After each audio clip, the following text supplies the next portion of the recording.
mà tao tay mai nhau toàn chia sao chui chun phụ nhom tao đo sọc phim đông thì ban à បានតា តាមស្ថានភាពរបស់ម្ដាយប្អូនខ្ញុំណែនាំឲ្យបញ្ជូនគាត់ទៅព្យាបាលបន្តនៅមន្ទីរពេទ្យបង្អែកវិញ cho sai chấm này nè cậu កុំបារម្ភអីប្អូនអាចនាំមីងទៅបានដោយប្រើបានសមត្ថភាពនេះយើងរីករាយនឹងជួយប្អូនអញ្ចឹងប្អូនហើយនឹងស្វាមីទៅរកកន្លែងអង្គុយរងចាំសិនទៅខ្ញុំនឹងរៀបចំឯកសារបញ្ជូនឲ្យ ông con trai nè cậu nhom nứt smart tha ban đây ai khai chỉ cùng nó thôi chui chỉ vật mai không ban sao អ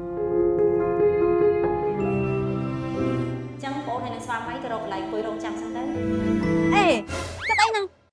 nhom này anh chẳng អត់មានគិតអីផង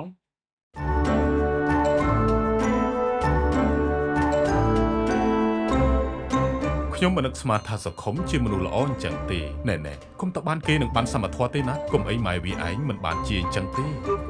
អូលើកដៃថ្វាយព្រះក្មួយ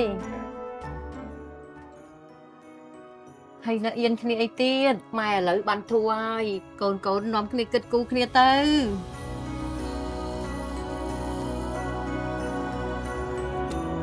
មូលនិធិសមត្ថសុខាភិបាលមាននៅគ្រប់មូលដ្ឋានសុខាភិបាលសាធារណៈគ្រប់កម្រិតមូលនិធិសមត្ថសុខាភិបាលផ្ដល់ភាពកក់ក្ដៅ